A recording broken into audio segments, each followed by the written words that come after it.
Israel Hamas വെടിനിർത്തൽ കരാർ ഔദ്യോഗികമായി പ്രാബല്യത്തിൽ വന്നു. ഇതോടെ 15 മാസമായി തുടരുന്ന യുദ്ധത്തിനാണ് അവസാനമാകുന്നത്. ഹമാസ് മോചിപ്പിക്കുന്ന ആദ്യത്തെ 3 ബന്ദികളുടെ പേരുകൾ നൽകി. ഇവരെ വൈകുന്നേരത്തോടെ മോചിപ്പിക്കും.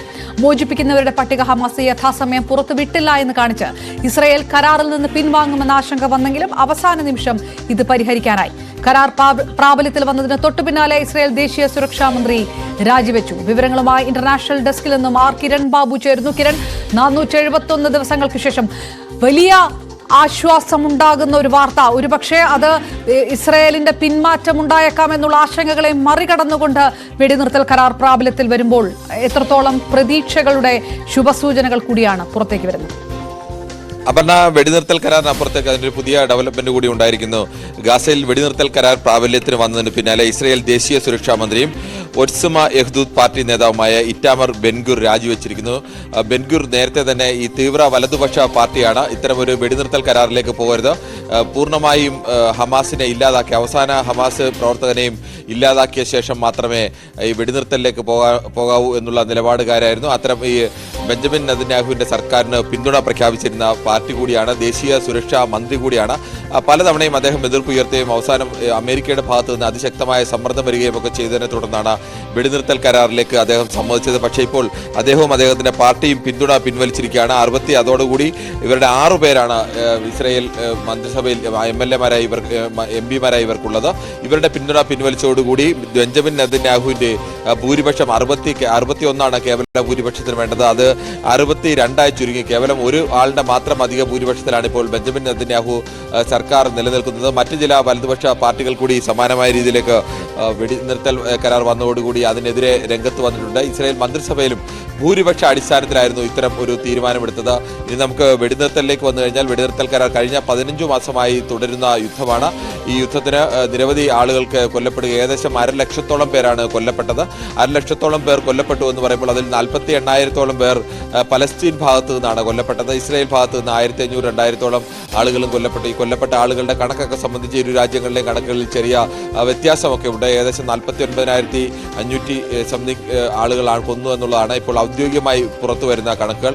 ഏകദേശം 1,10,000-ഓളം പേർക്കാണ് പരിക്കേറ്റത്. ഇനി കാണാതായ നിരവധി ആളുകളുണ്ട്. ഈ കാണാതായ ആളുകൾ കൊല്ലപ്പെട്ടതാണോ അതോ മറ്റേതെങ്കിലും രാജ്യത്തേക്ക്, പല രാജ്യത്തിന്റെ അതിർത്തികളെല്ലാം അടച്ചുവെങ്കിലും പലതരത്തിൽ ആളുകൾ ജീവനം കൊണ്ട് രക്ഷപ്പെടാൻ വേണ്ടിയുള്ള ശ്രമങ്ങൾ നടത്തിയിട്ടുണ്ട്. അങ്ങനെയൊക്കെ രക്ഷപ്പെട്ടു പോയ ആളുകളൊക്കെ ഉണ്ട്. അവരെയൊക്കെ എവിടെയെങ്കിലും മറ്റു രാജ്യങ്ങളിലേക്ക് രക്ഷപ്പെട്ടു പോയതാണോ അതോ മറ്റേതെങ്കിലും ഭാഗത്ത്, രാജ്യത്തിന്റെ തന്നെ മറ്റേതെങ്കിലും ഭാഗത്ത് ഇവരൊക്കെ ഉണ്ടോ അതോ ഈ യാത്രയ്ക്കിടയിൽ അല്ലെങ്കിൽ ഈ പലായനത്തിനിടയിൽ ഇവരൊക്കെ കൊല്ലപ്പെട്ടോ? അത്തരം വിവരങ്ങളൊക്കെ ഇനി കാലങ്ങൾ കൊണ്ട് മാത്രം തിരിച്ചറിയേണ്ട ഒന്നാണ്. എന്തായാലും 15 മാസമായി നീണ്ടു നിൽക്കുകയും പലസ്തീൻ എന്ന് പറയുന്ന രാജ്യത്തിന്റെ ഏകദേശം മഹാഭൂരിപക്ഷം സ്ഥലങ്ങളിലും പൂർണ്ണമായും അവിടുത്തെ ഇൻഫ്രാസ്ട്രക്ചർ ആകെ നഷ്ടപ്പെട്ടു പോവുകയും ഈ 48,000-ഓളം പേർക്ക് ജീവൻ നഷ്ടപ്പെടുകയും 1,00,000-ലധികം പേർക്ക് പരിക്കേൽക്കുകയും ഒക്കെ ചെയ്ത ഒരു വലിയ യുദ്ധത്തിന് താൽക്കാലികമായെങ്കിലും പരിസമാപ്തിയാകുന്നു എന്നത് വലിയ ആശ്വാസം തന്നെയാണ്. ഈ വെടിനിർത്തൽ കരാർ ഇന്ന് നിലവിൽ വരും എന്ന് പറഞ്ഞപ്പോൾ ഹമാസ് ഇന്ന് 33 പേരുടെ പട്ടിക, ആദ്യഘട്ട പട്ടിക നൽകും എന്ന് പറഞ്ഞിരുന്നു. നേരത്തെ ബന്ദികളാക്കിയവരുടെ പട്ടികയാണ്. ആ പട്ടിക നൽകാൻ വൈകിയതോടുകൂടി ഇസ്രായേൽ ഇതിൽ നിന്ന് കരാറിൽ നിന്ന് പിൻവാങ്ങുകയാണ് എന്നുള്ള സൂചന വരികയും ഇസ്രായേൽ ഗസയ്ക്കുമേൽ വീണ്ടും വ്യോമാക്രമണം ആരംഭിക്കുകയും ഒക്കെ ചെയ്തിരുന്നു.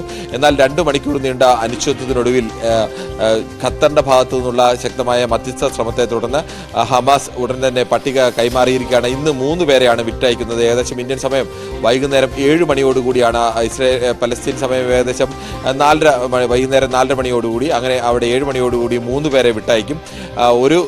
3 വനിതകളെയാണ് പ്രാഥമികമായി വിട്ടയക്കുന്നത്. 3 വനിതകളെ വിട്ടയക്കുമ്പോൾ ഇസ്രയേലിന്റെ ഭാഗത്തു നിന്നുള്ള പലസ്തീൻകാരായ തടവുകാരെ വിട്ടയക്കും.